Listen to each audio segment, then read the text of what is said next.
Let's see here. Trying to make sure I don't get texts because our Mizzou women's basketball coach is not coming back next season, and that was Paige's, my oldest daughter's coach that she started with. So everybody's texting me to let me know Coach Pinchton's not coming back. Okay, there's that. Let's post this.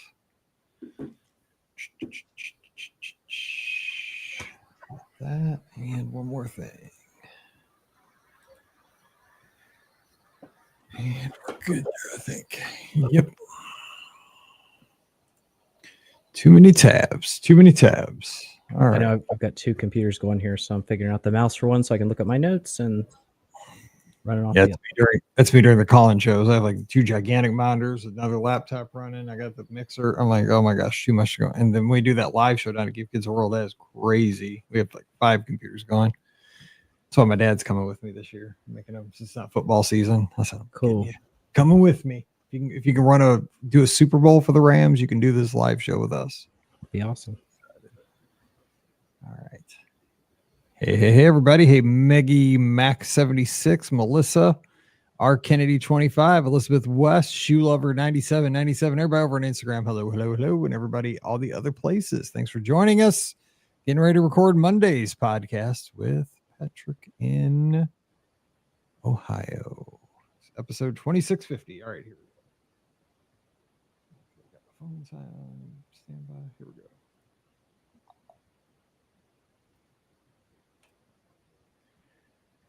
Welcome to episode 2650 of the Be Our Guest Walt Disney World Trip Planning Podcast. I'm your host, Mike Rallman from BeOurGuestPodcast.com and one of the senior agents over at the Magic for Less Travel. Happy Monday to you. Hope you are having a great start to your week, and thanks for joining us here on the show. It's Trip Report Day, so let's get into it. Today, we're going to head down to Walt Disney World for a virtual trip report. We're going to have a good time because we're going to be talking about one of my favorite resorts. We're going to hop into all 4 theme parks, talk about some great dining and more, and of course, family fun times. So to do that, we're headed out to OHIO.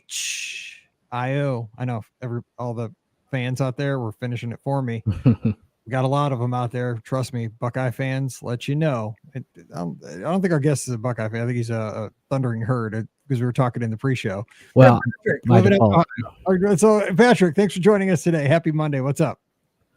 All right. Well, thanks for having me, Mike. I am a Buckeyes fan, first a Thundering Herd fan just because I went to school there, but love the Buckeyes too.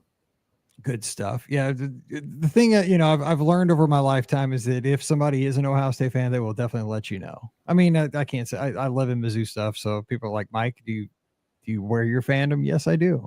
Constantly, all the time. My office is Mizzou old gold. So, be proud of your school, but also the Thundering Herd, Marshall, that's where my people, my Rallmans grew up right outside of Marshall there in Ashland, Kentucky, right across the river. Never been there myself. My dad raves about it. That's where my grandpa grew up. He always tells me about the big hill that he used to ride his bicycle up all the time back in the 30s and 40s. So someday I got to get out there and see if my grandpa was lying, if the hill was as big as he said. Because my grandpa, I think he spun some tall tales. Maybe that's where I got it. I don't know. But beautiful part of the country, but excited to have you on the show. And how are things going here as we break into March, springtime? How's that out in Ohio? Well, we're getting a little reprieve from the weather. We, have had a pretty rough winter like everyone else on this half of the country, but it's breaking up. It's been a little warmer this week, so that's been nice. And, starting to feel like spring, starting to get you thinking about vacations. So it's all good. Yes. And I get to head down to Walt Disney World in just 3 days. It'll be a different kind of trip for me. I'm going down with my dad, speaking of family, and Give Kids World live show this Saturday, 10 to 4 Eastern. So join us for that. We're going to be on the air for 6 straight hours, broadcasting live from Give Kids World, raising money for the families so that we can make a little magic and help ease the pain of those families who need it the most. So join us this Saturday again, 10 to 4 live from Give Kids the World. All right, but we're going to talk about your trip. And before we jump into that, we like to get to know our guests. here on Monday. So give us a little background, your Disney fandom. What's your backstory here? How'd you get here today? Before, the show's only going to be about 50 minutes long, so let's keep it. I know that you like to spin some tales too. So yeah, you can already tell I'm a talker. So I'll try to keep it brief. So my Disney fandom started in 1987 when I was 3. My grandma worked at Disney. She was a cast member. And so she started taking us when I was old enough to be taken. I was 3. My brother was only a few months old. He was born in April, and I think we went just a month or two later. So we went to Disney World every year when we would visit her. And she'd take us to the parks. And so that's definitely where it got started. Plus, on Christmas, she'd send us a big box, and every single gift would be from Disney. And we would get to open one every day until Christmas.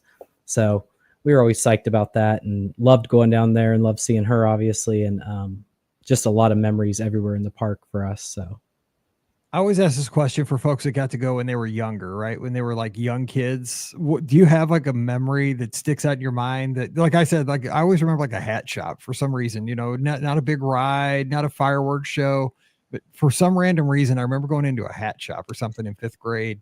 Is there something weird that sticks out for you on those early trips? I don't know about weird. I love the dark rides. I love the smell of the water. I've always like that just always struck me, the smell of the water. I loved, I went to MGM back then when it first opened. And I remember the first time I rode on the Great Movie Ride and just how mesmerized I was by that. Pirates of the Caribbean's my favorite ride, and Magic Kingdom. And also it was, we had unique experience. Like she took us to the cast members, like pre-entry to Animal Kingdom before it officially opened, things like that. Wow, man, you got some access there. That's pretty cool. That's to get pretty to do cool. something like that. That's awesome. Now, before we jump into the trip, we're going to talk about this stay. You guys went down to Animal Kingdom Lodge, stayed at Kidani, which I can't wait to hear about this because I just love that resort. You had a trip back in 2023 because it had been a little bit because of COVID, and it was kind of a little surprise there for the kids. So tell us about your family and the dynamics of your family and how that trip came together. Just a little summary, because special trip just to kind of talk about leading into this one we're going to talk about today. Yeah. So I have 2 boys, 15 and 10, and my 15-year-old's on the spectrum. My 10-year-old actually was diagnosed last year with celiac, and we knew he had some issues, but we thought it was just a wheat allergy initially, and then he was diagnosed with celiac. So last year, we initially just planned a trip, or 2023, we initially just planned a trip for Okaloosa beach trip, which was just west of Destin. And we decided we wanted to go to Disney for a few days, and that grew into a whole other week. And my oldest son on the spectrum, he's fixated on dinosaurs. That's his one central focus, and Jurassic Park specifically. And it was the 30th anniversary for Jurassic Park. So they had a special pop-up store at Universal, and, Universal, the Lowe's World Pacific, has a Jurassic World themed room. So we decided that we were just going to surprise them and do a blowout trip. So we took them to the beach for like 5 days, and they thought the vacation was done. We drove over to Disney. And, the whole time the signs are getting closer, and we wanted to distract them because we wanted it to be a surprise when they got to the park. So, I'm having them dig through snacks in the back and do all this just to keep their eyes off the road. And I did. And it was very difficult for that many hours. You know how many signs there are. Exactly. So, right. We finally roll up to the main sign, and my oldest one realizes he was old enough to remember Disney because he went a couple times before. My youngest didn't know what was going on. He was just like, what are we doing? I thought we were going home. So, we had an awesome week there. That was our second stay at Art of Animation, and we love Art of Animation. It doesn't feel like a value resort to us. The kids love the theming. They're both big fans of Cars, so we always stay in the Cars suite. And so, like I said, at the end of that week, we then went to part 3 of the surprise trip and went to Universal and got the Jurassic World room and went to the pop-up store. And so he was just on cloud 9. So it was an awesome trip. As a dad, let me just ask you this: as a huge Disney fan, being a dad, how hard is it to keep that secret? Because really hard. I've never been able to do it. Right? I Yeah. mean, I've had the intentions, like, I want to surprise like the girls with a Disney trip, but I want to talk about it too much. Like, there's too many dinners. Oh yeah. Well, I mean, like, I'm a horrible secret keeper anyway, and so like I'd be dropping hints. Like my wife, she's not a bad secret keeper, but even she was dropping hints that year. We bought like the Mickey Mouse and Disney chip clip, like the chip clips for your bags of chips. Like we just had little hints around the house, and they didn't pick up on it, but we just couldn't hardly contain it.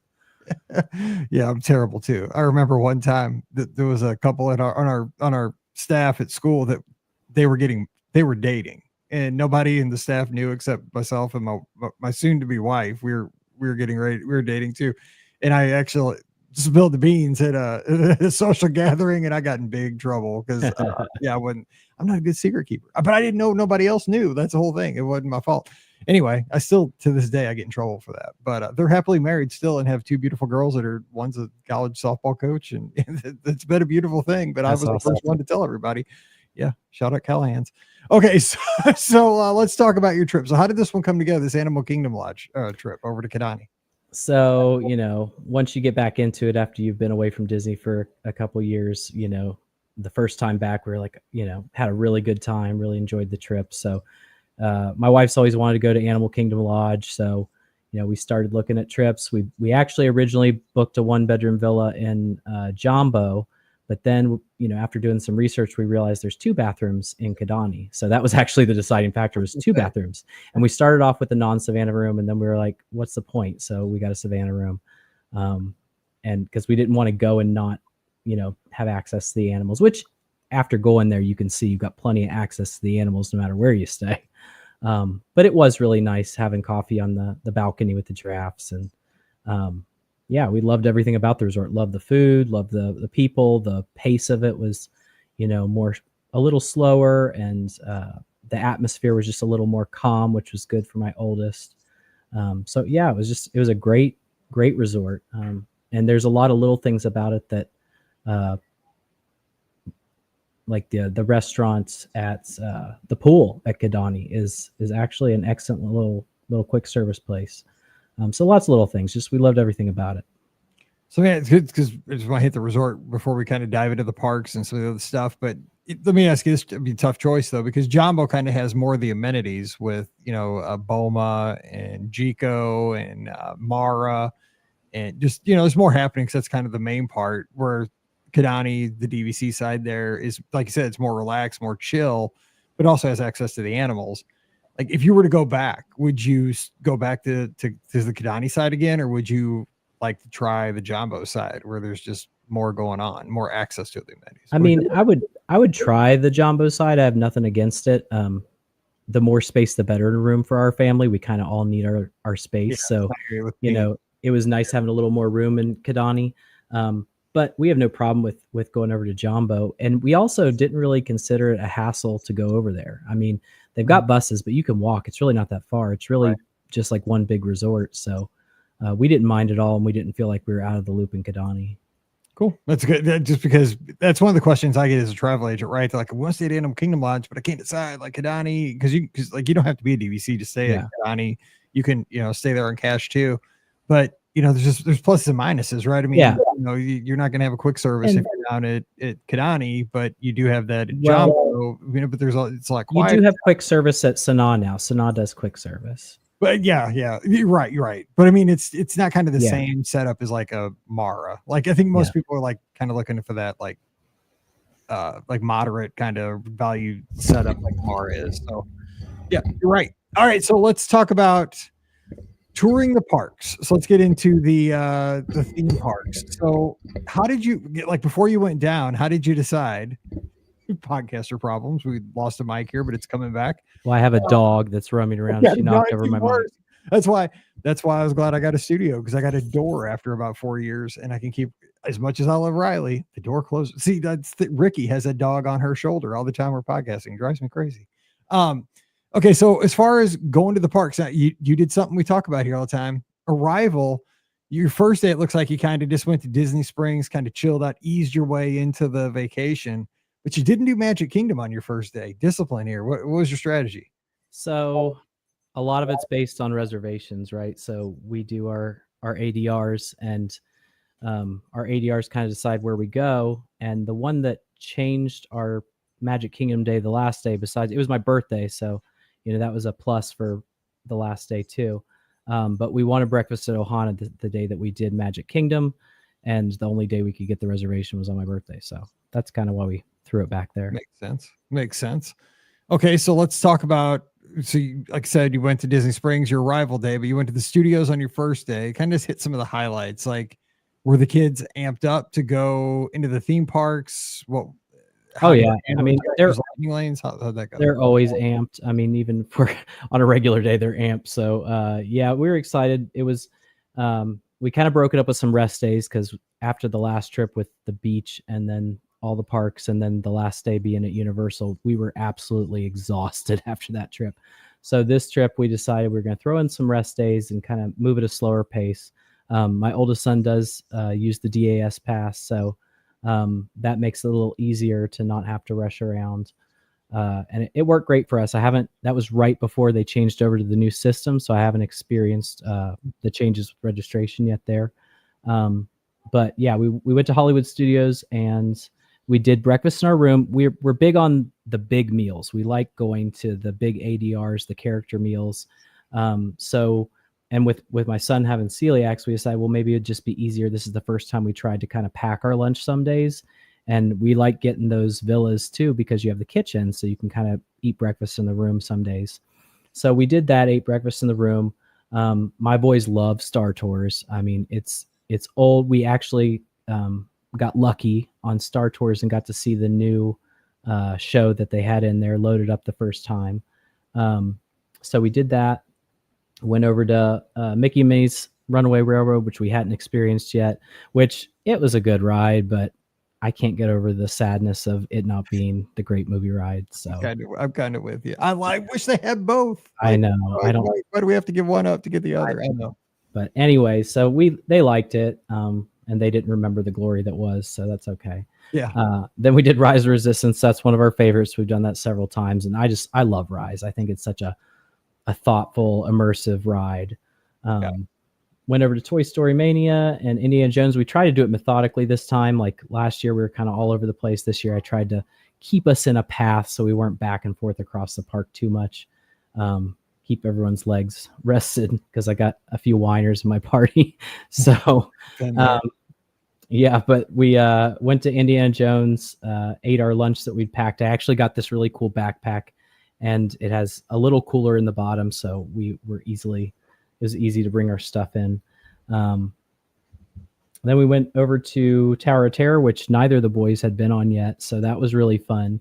And did Smuggler's Run and Alien Swirly Saucers and Slinky Dog Dash. We love Slinky Dog Dash.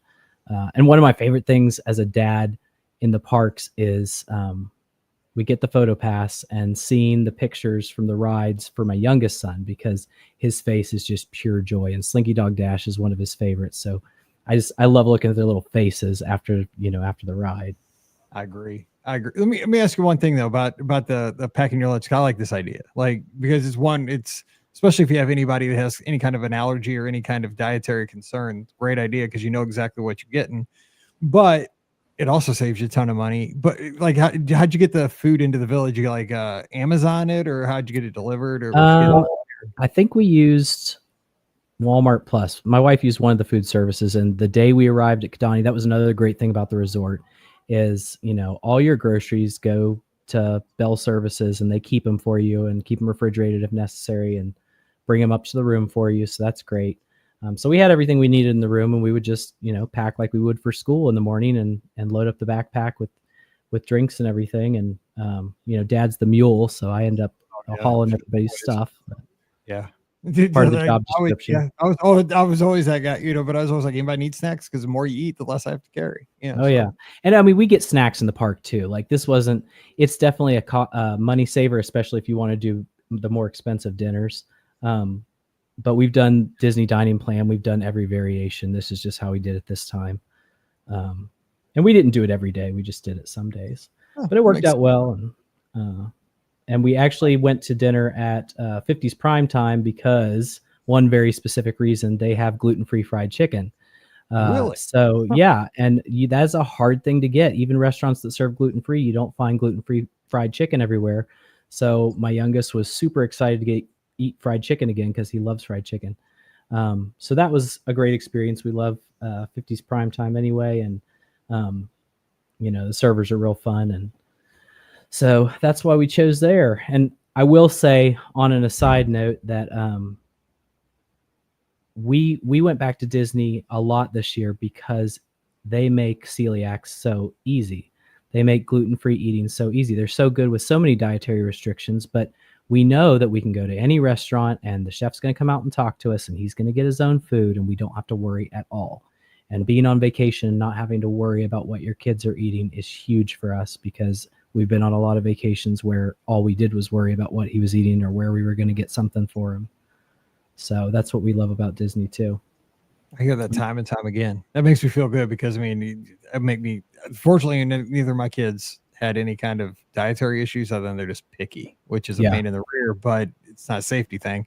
So that, yeah. And I hear that time and time again. And I mean, you're always worried about your kids being healthy and safety, and safe. And that's so good to hear that they take that so serious. Yeah. And I mean, people, I think, there's always a lot of complaints about the price of Disney, and I agree it can be steep, but part of that is going into the research and the work and the extra effort for a lot of people with disabilities who are visiting the park that they have to make accommodations for. So I really appreciate the extra time and effort they put into that. I agree. So you closed the night out that night with Fantasmic, though. Looks like some gluten-free chicken and Fantasmic. Sounds like a good night. It was a really good night. It was a great show, and the boys hadn't seen that one before, so it was a really fun time. Nice. All right. So the next day, you guys head over to Epcot. Start off with a little breakfast in the room, and then right over to Epcot. Yeah. So now since we were staying deluxe this time, we had the extended evening hours for Epcot that night. So we decided to take it a little slower, and we weren't going to go as early because we got to stay a little later. So we slept in, and I committed to waking up at 7 to get the virtual queue for Guardians, but we were all sleeping, and I was like, no, I'm not going to do that. So back in the old days when you had to do that. No, you don't have to. Yeah.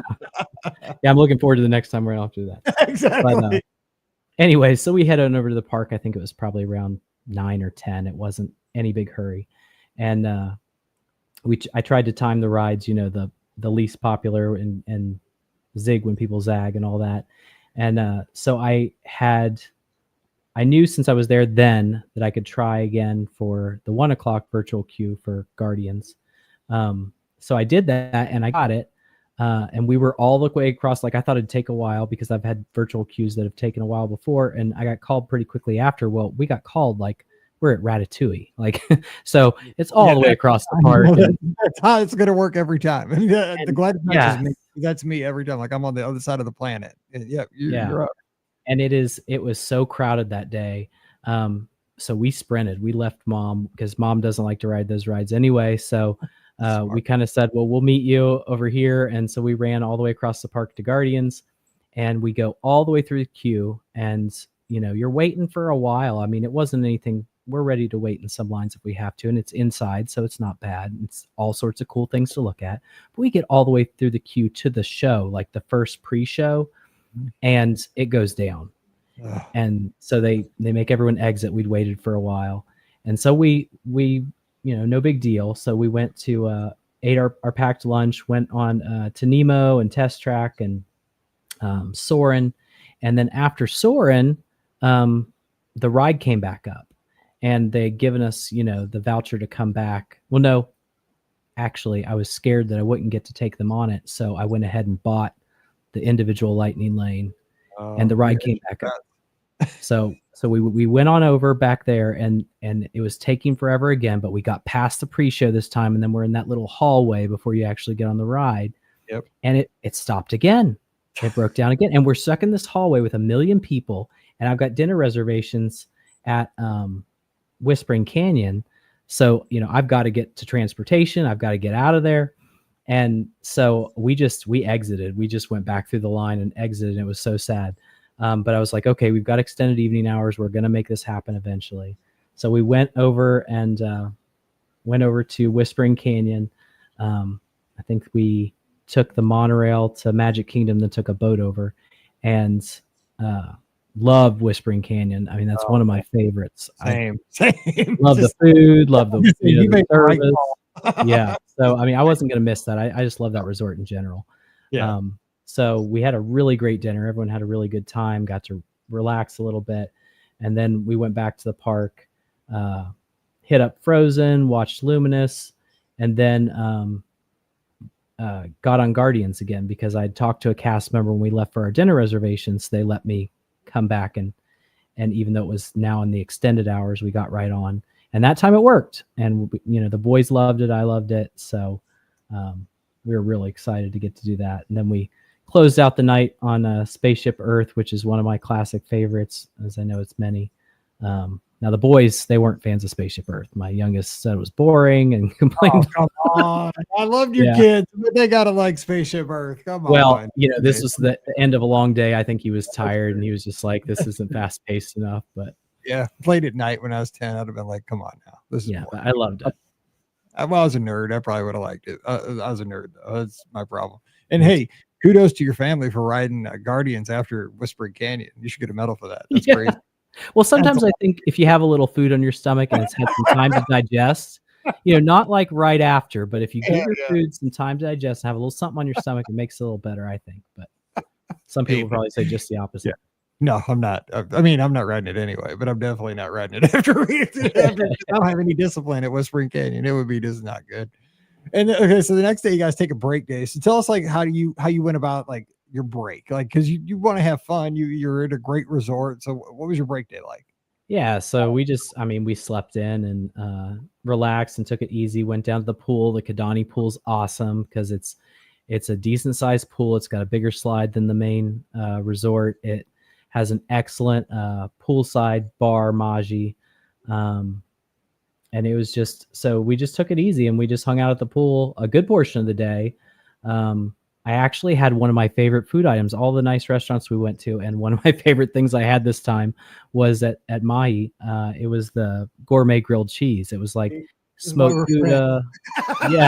And smoked Gouda and goat cheese and like some kind of pear puree. Like it was excellent.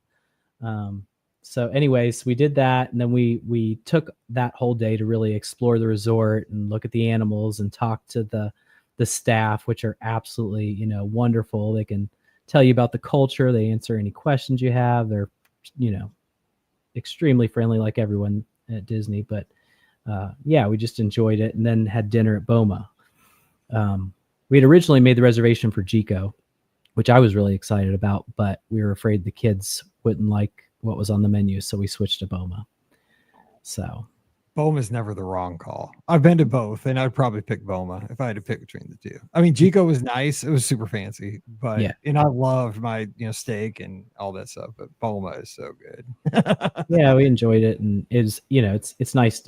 Like I said, we liked going back and forth between the two, between Kidani and Jambo. We really didn't feel like it was any kind of hassle at all. They make it pretty easy. So that was our break day, and it gave us a good rest for our next park day. Now this next day, day 5. I mean, first of all, because I'm looking at your notes here, all-star dining day. I'm just saying, like all-star dining day, and also Scott Gardner's favorite theme park, Animal Kingdom. And you guys got to do some really cool stuff here too. I mean, this is just a killer day. You guys nailed it on Animal Kingdom Day. So tell us about this. You guys got going, and the day just kept getting better. Oh yeah, well, Animal Kingdom is our easiest, most enjoyable. I mean, like as much as I love the other parks, and I will never say that Animal Kingdom is my favorite park. It's my wife's favorite park, but it's not my favorite park. But we always leave Animal Kingdom just jazzed. We had a great time every time we go. And the way we did it this time is no different than when we do it anytime. This is the way we do Animal Kingdom every time. We always started off with breakfast at Tusker House because, we know the first thing that we're going to want to hit is the Kilimanjaro Safari when the animals, it's cool and they're still moving around and active. So we go do an early ADR at Tusker House, see the characters. That's also how we do characters. We don't wait in line for characters. We do character dining. So then we hit the safari. After the safari, did Gorilla Falls. Actually met up with my wife's cousins who happened to be there at the same time. We knew they were going to be there. We just planned to meet up that day. And then we did Lion King. We love Festival of the Lion King. We love Flame Tree Barbecue because we love going out to the little terrace on the water that's kind of tucked away behind there where you can see Everest in the distance and just chilling out in the shade and eating our lunch. Then we did Flight of Passage, which is, gosh, I personally think that Guardians of the Galaxy is my most enjoyable ride, but Flight of Passage is a really close second, followed by Rise. I just love Flight of Passage. I love everything about it. And the boys love it too. So we did that. did Navi for mom, because I always try to mix in plenty of rides throughout the day, evenly spaced, that she can go on, so that she's not just skipping all the rides. I want her to do as much as she can, and she won't do any crazy rides. So she won't do like simulator rides, because that's kind of like me. no, Like she won't. Like I mean, I have done Flight of Passage a few times, like, and I've done Cosmic Rewind a few times, but yeah, given my druthers, those kind of get my stomach. Like, it kind of make me. She likes the slow paced, the dark rides and the shows. So we try to incorporate as much of that as possible. So, she's having a good time too.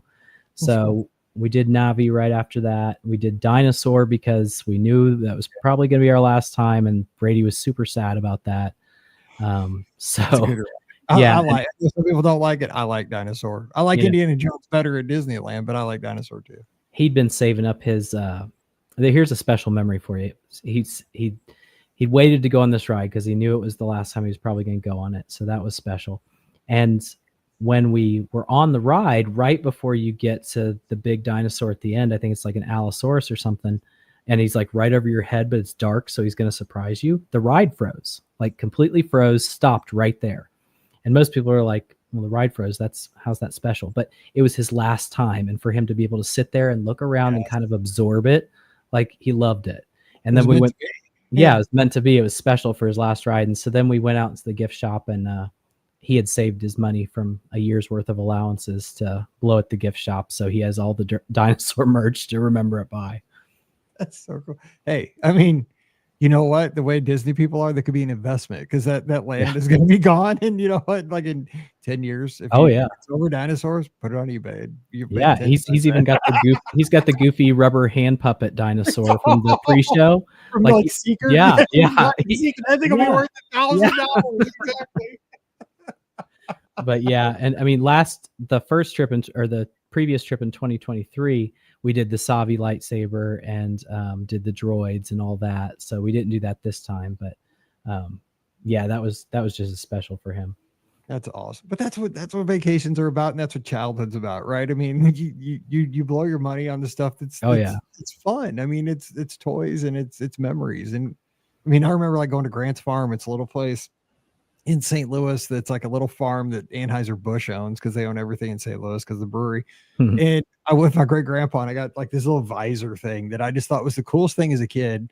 And it's the dorkiest little like see-through kind of translucent visor, but it was the world to me as a kid, like when I was 5 or 6, So I mean, whatever it was, like, let kids be kids and get through things.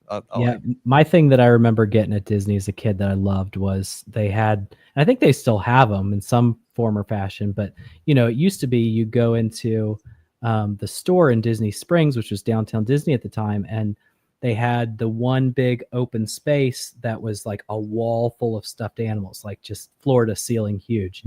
And we always used to go there and get pictures taken every year with like the Disney backdrops and the characters around us. And we would always pick like a stuffed animal. One year they had, when Lion King came out, the big Pumbaa, and you could open his tongue and he had bugs in his mouth. And I don't know why, but I just love that thing. Oh, see, that's perfect. We all got our thing. That's really cool. So now back to Animal Kingdom. You guys finished up with Everest over there, and then hopped over to Steakhouse 70. I mean, I love this, like Tusker House. You had a little flame tree. And by the way, the place you described was our very first Be Our Guest podcast meetup. We did a live show there back in 2008. Awesome. In that same spot. There were like 12 people there. It was awesome. Couldn't believe it. And then you guys wrapped up the day with Steakhouse 71. And we've been talking about Steakhouse 71 over the past week over in the Discord channel. So what did you guys think about Steakhouse 71? We thought it was really good. Everyone had a good meal. Everyone enjoyed it. Was it the best meal we had for the money we paid? No, it wasn't, but it wasn't bad at all. It was just, it was good steak, and it was a nice atmosphere.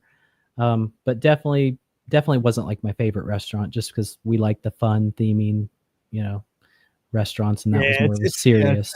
It's not. Yeah, you're right. It's not. There's not like a gag to it. There's not a big theme. There's not good date restaurant. Yeah, it is. It's a restaurant. It's got a little kind of homages, like, history in there, like in the architect, like not even the architecture, but the pictures. Yeah, there's not a whole lot going on there. Well, I mean, I love going over the Contemporary anyway, just because of the history, and Richard Nixon's "I'm not a crook" speech. Like, that's what I'm the dad who's pointing out all the weird Disney facts, and I love history anyway. Like we're at the Poly, and I'm like, oh, that John Lennon Beatles. signed to break up the Beatles here. Back So when the Beatles broke up here. yeah.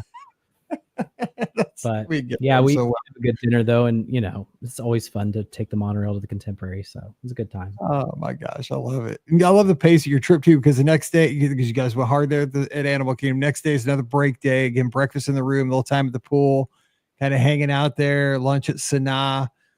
Did a little more animal viewing, but this is the day, and I love how you did this on a break day, because you had something to look forward to throughout the day. Like you had, and this is another one of my favorite things, and Scott has discovered this, and he's gone like hot and heavy on this thing over the last couple of years. Hoop-de-doo review over at Fort Wilderness. I love this, and it shocks me that Scott Gardner loves this, because he's not really a country guy, and it's not really country. It's more just like, folksy. Yeah. It's what Walt Disney was like in the 70s and 80s, with the fun and the fried chicken and the strawberry shortcake and all the piano playing. And, you guys have a good time over there. I think this is one of the greatest. I hope they never touch this. Yeah. I love it. I agree, because that's one of my childhood memories. Like we went to Hoop-de-Doo with my grandma all the time. So that's a core Disney memory. And we've always loved the show, and it's pretty much unchanged. I mean, it's just a great atmosphere. But one of the things that upsets me is, after COVID, the luau never came back, and we absolutely love the luau. Okay, thank you. Because when I tell people I love the luau, people look at me like I have like two heads, because like, you like the luau? I'm like, we went 3 times. I mean, 3 times we went to the luau when it was going on, because for one, we had the dining plan, and we'd use 2 credits to go to the luau, and it was because it was all you could eat. Yeah, you got great drinks, food. Yeah, you got drinks at the luau, and I loved it. Like it was my kind of food, and like you got the whole luau. And I know it wasn't like an authentic Hawaiian luau, but I've never been to Hawaii, and I'm from Missouri. Right? It's like it's good enough. It's close enough for me. I'm from St. Louis. I don't know. I've never been to Hawaii. It was cool. Like, and then they brought out the guy with the fire. I mean, I was like, dude, I'm sold. Like, I'm sitting here eating out of pineapple, drinking what kind of drink, and I'm eating, all this good rice and stuff. I'm in, like, every time. And it was just, it, like you said with the Contemporary, like it gave you a reason to kind of dress up, put on a tropical shirt, take your wife, your kid over to the Polynesian. It was like a big date. Like it was like a date night, but with your family. It was a whole event. Like it was just, we always said it's luau day, like you get your lei and you go to the show. I mean, it was a big deal. You're right. Well, I mean, I think there's a whole missing there without the luau, but nobody. Yeah. And just like the Polynesian, it just has that very vacation-y feel. It's something fun to do. We love dinner shows anyway. And I think that's something that Disney's kind of lacking now. They've got Hoop-de and that's it. And I absolutely love Hoop-de. And there's, pictures from our vacation, just the kids just cackling because it's just a fun show and there's a lot of participation. So we love Hoop-de. It's like a lost art, it's almost one of those things that goes back to when Walt Disney World was the Vacation Kingdom, and they really tried to sell, like you said, like dinner shows. It was kind of more of a thing like in the 70s and 80s. But I just don't. I think the demand would still be there. I think if you had somewhere on property, that thing would be sold out every night. Yeah, still. As well as Disney does, and as many options as they have that they still book up. I mean, they wouldn't have any problem getting those booked up. No, not at all. Oh man, now you're making me. It's so. I mean, I know the tower's there now, but come on, you can find a spot for a luau. For sure. Luau Cove Part 2. Let's make it happen. So, what was your favorite? What was your favorite? What the kids think? They like it. What about the food and stuff? I mean, what was the overall experience? They loved it. Andrews had a whole gluten-free platter of food just for him. That was the same stuff we got, but gluten-free. And they participated in the show. They laughed. They had a good time. So they loved it. Good stuff. Oh man, now I need some strawberry shortcake at the end of the show. Totally. Okay, so last day in the parks here, your birthday, and finally, holy cow, we're getting to the Magic Kingdom. Yeah. Tell us about this last day and how'd you celebrate your birthday? Yeah, so we started off, went over to Ohana for breakfast.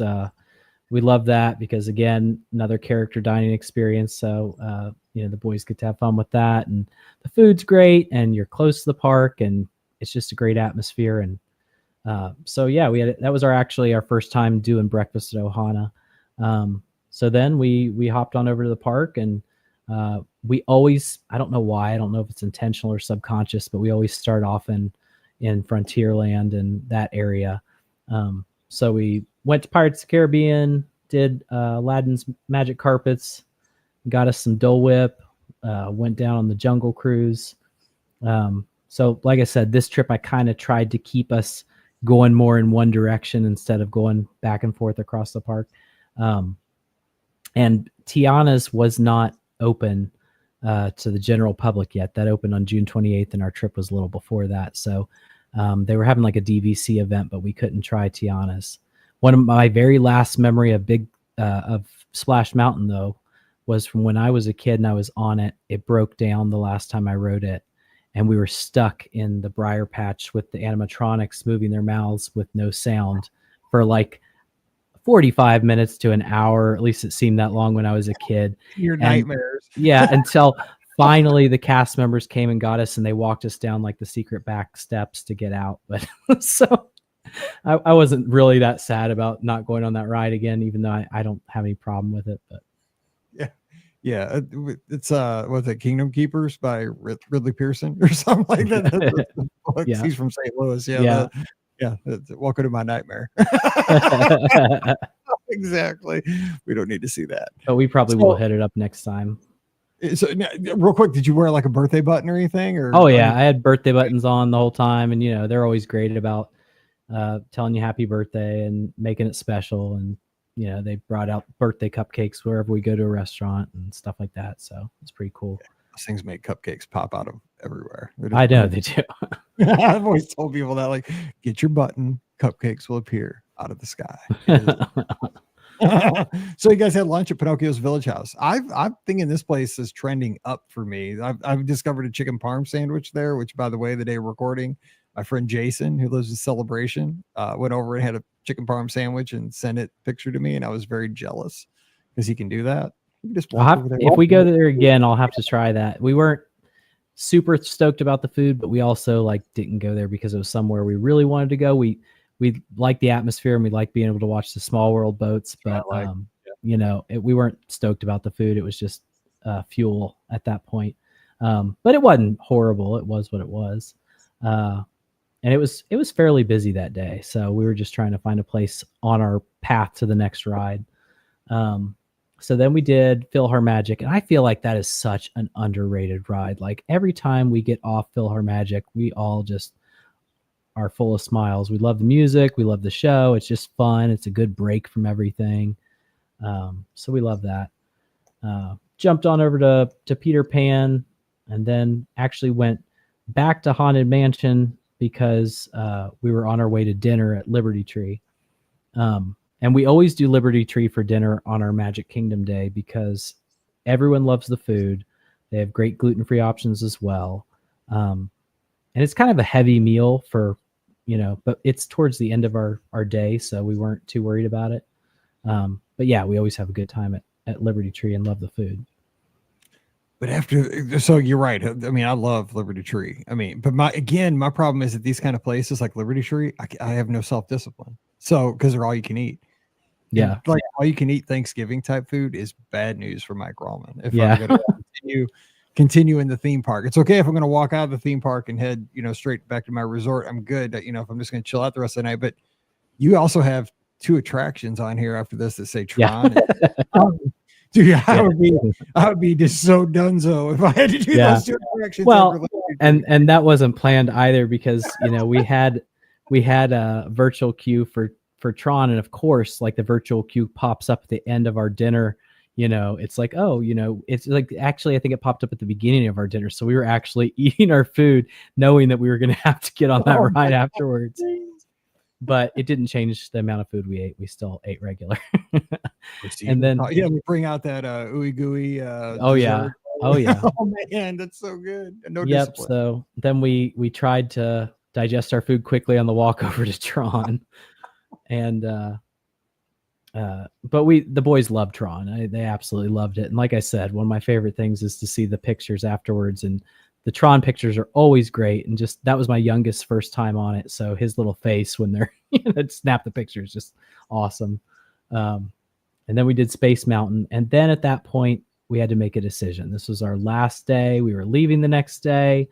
Everyone was pretty tired. So we always do Happily Ever After. We always do the fireworks show, but no one was in a bad mood or anything like that. We were just, we've done everything we want to do. Do we really want to fight the crowds? We got to get in the van and drive tomorrow. So we opted to skip happily ever after this time and headed back to the hotel.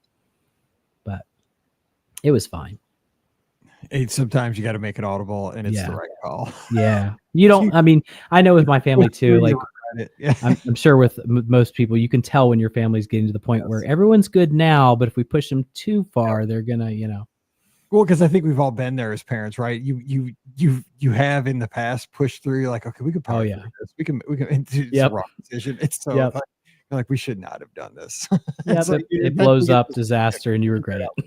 Because we're gonna call it a day right here. We've got our money's worth. Let's just leave well enough alone and just call it a day. It's smart. It's how you learn as a parent. But man, what a trip. So as we're wrapping this up, any last stories, any like memories from this trip that you kind of, that like when you look back on this particular trip, like with the kids, wife, that they're going to stand out, or, any lessons learned you could pass on to the audience, help them with their trips? Well, things that stand out, just like I already mentioned, just the special moment on Dinosaur, that was fun, and seeing their little faces with the rides they hadn't been on yet.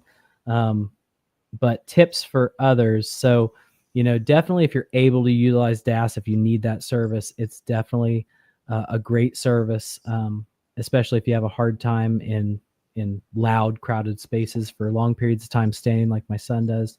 And then also, everyone who listens to this podcast, I think most of them are big planners. No different with if you've got allergens or a kid with special eating needs.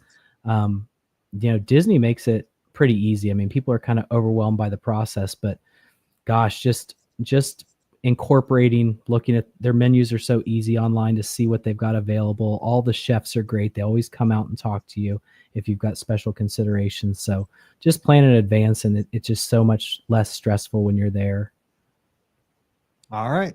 Hey, sounds great. And I appreciate you taking the time. What a great way to go down to Animal Kingdom to start off the week. And we'll be ending this week at Give Kids the World. So exciting week for us here on the show. So Patrick, thanks for taking the time, and hope you had a great birthday trip down at Walt Disney World with the family. Hey, thanks, Mike. It was great talking to you. All right. Don't forget, today's podcast always brought to you by the Magic for Less Travel. We'd love to help you plan your next Disney adventure for no additional cost to you. Check out all the details today over at themagicforless.com. Please also use our Amazon affiliate link when you shop online. That helps support the show each and every time. It's beourguestpodcast.com/Amazon. And thank you to our Patreon supporters. You guys help us stay on the air. Really big shout out to every one of you. You can support us as well, just $5 a month. And for that support, you get a bonus show called Mike in the Midwest. Come over this week. We'd sure love to have you. Patreon.com/BeOurGuestPodcast. Give me a follow on the social media. I'm at BeOurGuestMike on Instagram, Twitter, and Threads. So give me a follow over there. But I hang out in our clubhouse all the time. That's our free, absolutely free for everybody Discord server. You can come out and talk sports, talk Disney, talk life. We just have a good time hanging out. Over 1,250 Disney fans in there 24/7. Just swing by today. It's beourguestpodcast.com/clubhouse.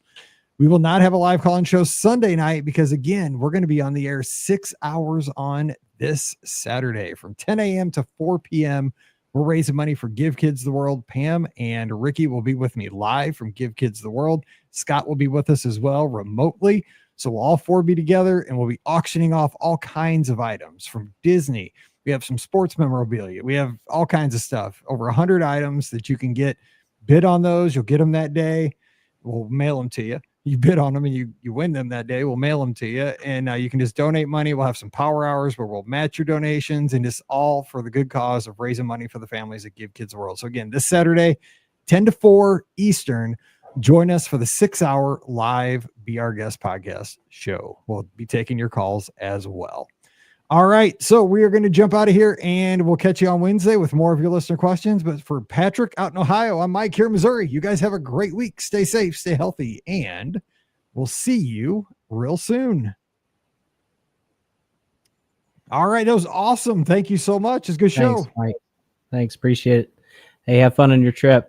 I will. It's going to be fun. We'll see how it goes. It's a different trip, but we'll make it happen. All right. Then take care of that dog. Talk to you later. Bye. All right, see you later. Bye-bye.